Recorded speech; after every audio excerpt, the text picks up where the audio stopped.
साथियों नमस्कार। मैं आपका भाई आपका मित्र सुनील बालियान भारतीय आज एक खास बात करने आया हूं आपसे, क्योंकि मैंने देखा है कि जब मैं फेसबुक पर पोस्ट डालता हूं तो मेरे कुछ साथी हैं जो हिंदू धर्म के हैं और कुछ मेरे साथी हैं जो मुसलमान धर्म के हैं। हम तो भारतीय शब्द लगाते हैं अपने साथ में, हम तो किसी जाति धर्म का भेदभाव नहीं करते। पर मैंने एक चीज को नोट किया, वो आज मैं आपके सामने रखूंगा, क्योंकि उसके अंदर सबसे बड़ी चीज क्या थी कि मैंने एक दिन पोस्ट डाली कि हिंदू भाइयों मुझे आप ये बताओ कि हनुमान चालीसा में कितनी चौपाइयां होती हैं। तो साथियों आपको पता है कमेंट में क्या क्या आया? कमेंट के अंदर आया, तू हिंदू नहीं है, तूने धर्म बदल लिया, तू इस देश का वासी नहीं है, पाकिस्तान चला जा। पता नहीं कैसे कैसे शब्दों का मेरे ऊपर इस्तेमाल किया। लेकिन साथियों उसके पीछे का मेरा राज कुछ और था जो मैंने पूछा, क्योंकि हम सब हिंदू धर्म से बिलोंग करते हैं और हनुमान चालीसा हम सभी पढ़ते हैं, और चाहे बचपन में पढ़ी हो या आज। लेकिन अगर कोई दूसरा व्यक्ति आपसे ये सवाल कर ले या कोई मीडिया वाला आपसे ये सवाल कर ले कि आप लोग हनुमान चालीसा के लिए इतना जोर दे रहे हैं, इतना दबाव दे रहे हैं, इसके अंदर चौपाइयां कितनी हैं, इसके अंदर दोहे कितने हैं। और मैंने उसके अंदर लिखा भी था कि भाई अगर आप लोगों को ना पता हो तो गूगल से सर्च कर लेना। लेकिन मेरे कुछ साथी थे, कुछ अंधभक्त थे, जिनको तो सिर्फ मेरी पोस्ट डालते ही मुझे देशद्रोही साबित करना है और मेरे पीछे इतना प्रेशर बना देना है कि मैं ही देशद्रोही हूं, मैं हिंदू नहीं हूं।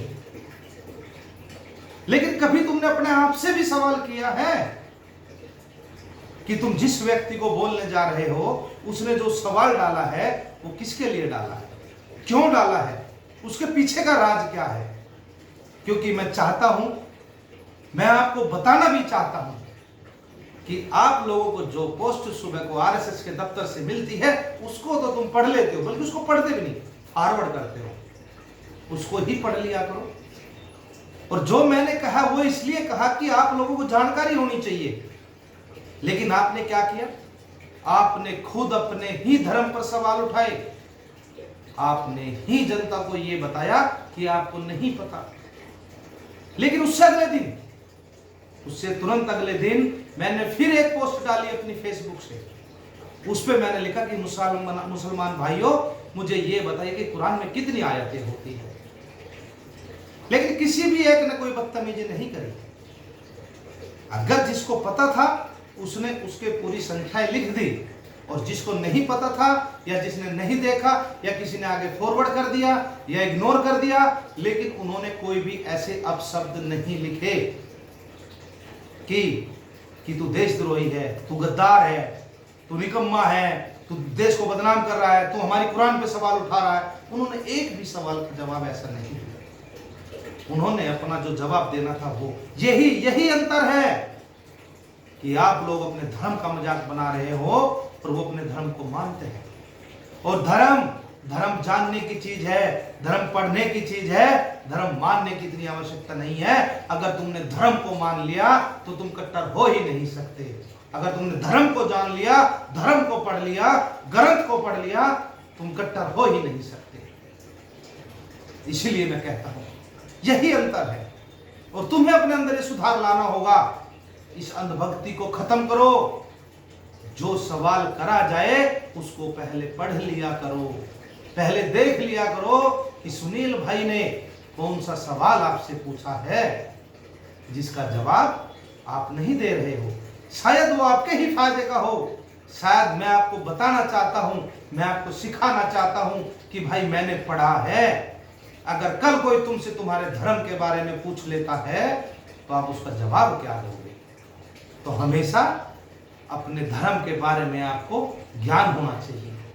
आपको गीता पढ़नी चाहिए, हमारे ग्रंथ है वो पढ़ने चाहिए। सिर्फ मिट्टी उछाल देने से धूल नहीं लगती, काम नहीं चलता।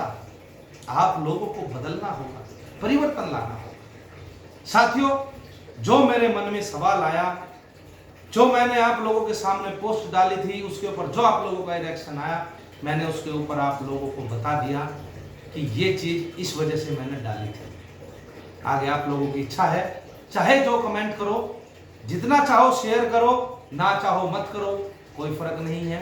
क्योंकि अंधभक्तों का तो एक ही सवाल है कि वो नहीं चाहेंगे कि ये वीडियो दूर तक जाए, क्योंकि ये धर्म एकता की बात है। हमने फर्क बताया दोनों में, अंधभक्ति में और देशभक्ति में और अपने धर्म की भक्ति में, ये अंतर बताने का प्रयास किया। आज के लिए इतना ही साथियों। जय हिंद, जय भारत।